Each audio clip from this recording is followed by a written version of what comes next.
接下来我们会特别来关心到的是，日本在这个时候突然间松口，可能会造核潜舰。中国大陆呢，根据了解日媒的报道，可能是备战准备登陆吗？美国接下来撑不撑得住整个东亚的情势？我们就会就这些议题一起做关心。今天3个火线话题，请来宾帮我们特别做解答的。在这一场中国大陆的军演之后，日媒是立刻站出来指控，他说解放军动用了民船，架了800公尺的栈桥。这个是不是已经在为登陆台湾做实战准备呢？这第一个问题。第二个事情，高市早苗竟然在此刻已经这个彼此的关系这么恶化的时候，又谈了不排除造核潜舰和选项，是被中国逼出来的防卫升级，还是日本主动把东亚又推向了更危险的境界呢？那在这样子的情况之下，美国是持续的默许的吗？接下来会来关心到的是中俄其实现在也同步的施压，双线的战场也在升温，这是在测试美国极限吗？如果真的出事了，美国来得及来援助驰援东亚吗？今天就这些议题会一起的来做关心。赶快来看到，这是最新消息哦，在大陆的这一场围台军演习之后，日本媒体是马上出手，并且呢拉高了警报。这是来自于日本的读卖新闻的最新的评论。他说，大陆动用的是民间的滚装船，并且架了这个栈桥哦，透过军民联手来强化对台的登陆能力。他也在这边特别提到了这些细节，说解放军一共是动用了3艘搭载这种可折叠式的栈桥的船只，架设了大约长达800公尺的海上通道。日本跟美国都研判，大陆正在系统性的把民间的这些船舶纳入在未来的作战体系当中。所以节目一开始要特别请教将军怎么看有关于日媒的这些说法？难道解放军是真的已经准备进入所谓的实战准备期吗？将军怎么看？确实如此哈。我们都知道，如果说大陆要武统台湾的话，势必要渡过台湾海峡哈。那这个台湾海峡，你就必须要2栖作战登陆。2栖作战登陆哈，其实第一波上来并不难，难的是它后续的持续战力怎么样源源不绝的把这战力运上来。你知道，所有作战里面最钝重的就是后勤哈，后勤也叫做辎重。你从这名词就知道，这重量是很重的。我们不要讲别的，光一挺机枪哈就7、8公斤以上哈。那如果说一箱弹药都10几公斤，那只是步枪弹。如果炮弹的话，那更不得了。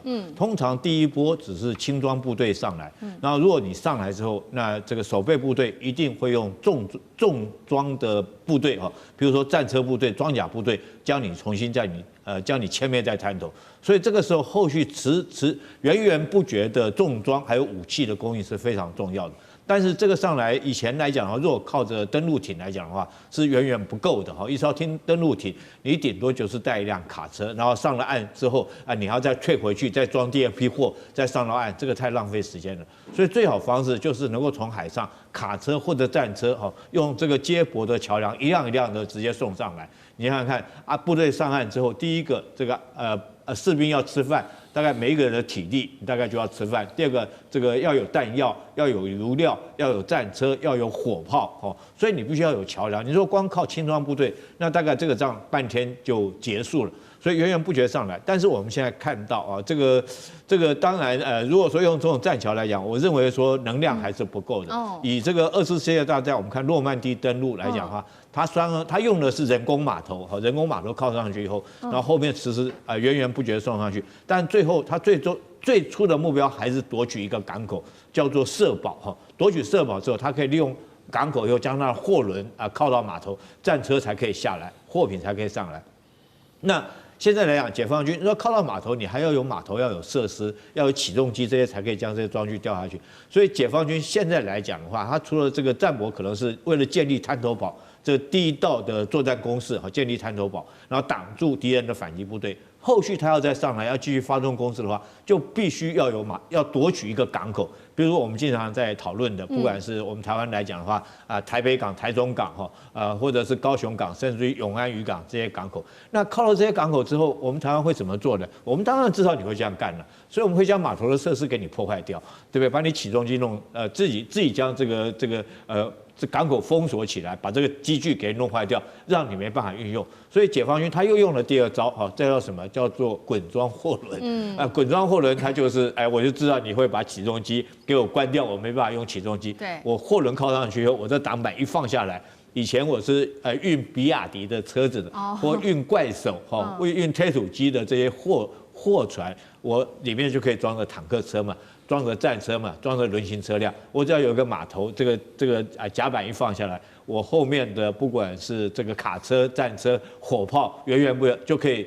等到下来之后，当然就可以发动攻势。所以它除了这个栈桥之外，它还有滚装货轮，这都是为了做攻台登陆作战的各项的两栖作战的准备工作。好，这个是这个日媒特别就这个解放军这一次的军演的动作，也做了一个在军事上面的一个分析。那另外一方面，其实呢，最新还有另外一个消息是有关于日本是不是会造核潜舰，也就是在中日关系如此的紧张之际，没有想到在这个时候，日本首相高市早苗突然间他接受了读卖新闻的专访，他就松口说不排除引进核潜舰，并且称日本需要为类似俄乌战争的长期冲突做好准备。另外呢，媒体报道他可能也会为了修订安保3法来做铺路。安保3法当然就是剑指中国大陆之外，甚至也触碰到了所谓的非核3原则会去做松绑。那在高市讲完这些话之后，我们来看到防卫大臣小泉进次郎是立刻跟进配合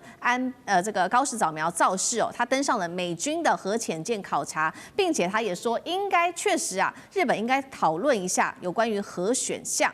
那这套日本版的俄乌剧本就是立刻遭到了专家质疑，他们认为说你乌克兰跟日本是完全不一样的情境乌克兰是背靠这个北约的大陆国家，补给线当然很通畅，不像日本日本是4面环海的，周边有这些中国大陆、俄罗斯跟朝鲜3个永和强权。美国你隔了一个这么远的太平洋，根本很难驰援吧？所以高市早苗这个时候讲了这些话，究竟是要防卫自保，还是他会让这个整个东亚又陷入很危险的境界？美国现在是在默许日本的这些动作吗？委员又怎么看？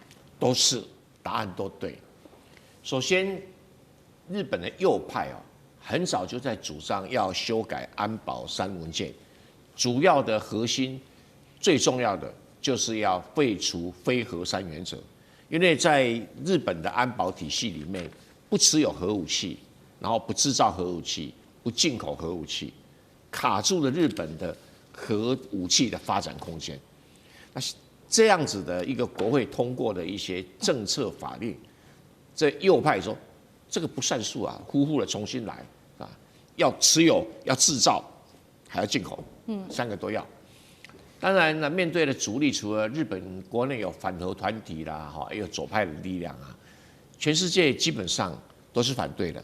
但是注意到美国不吭声，就表示美国说你们去讨论看看，他在放风声、观风向。所以完全不吭声，因为你也不能说你赞成到时候箭头到你了，你也不能说你反对，因为你心中窃喜。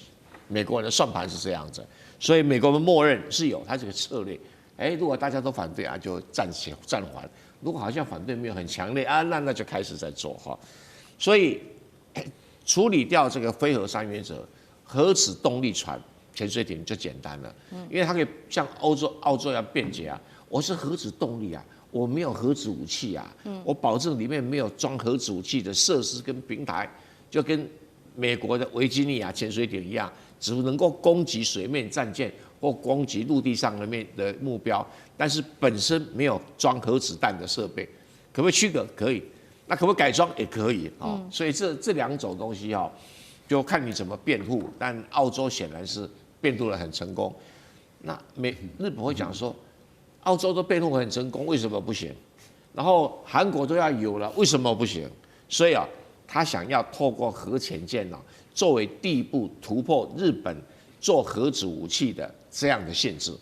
那全世界最容易做核子武器的，就是没有核子武器最容易做核子武器的国家就是日本，因为它不要像伊朗那买那个铀来，离心好辛苦因为最好的离心机是什么？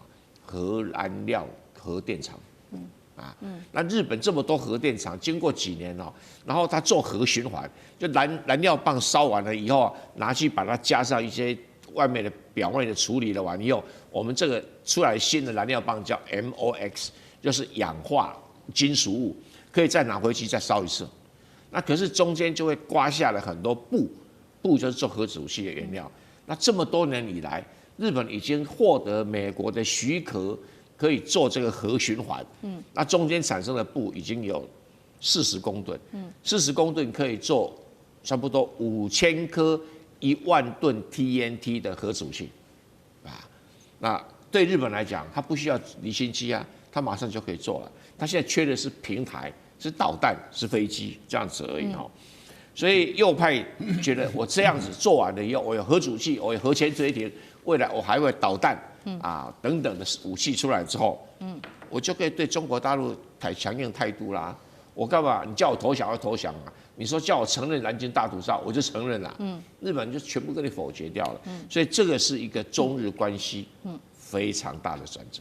好，就在此刻，我们看到中日关系陷入极危险的一个境界的时候，北京针对了高市早苗的这一系列的谈话，也做出了随即的反应。我们来看到是中国大陆的外交部长王毅的最新谈话，他痛批说呢，日本领导人挑战大陆的领土主权跟二战的历史结论，也警告说不要再让军国主义复活了。那大陆也。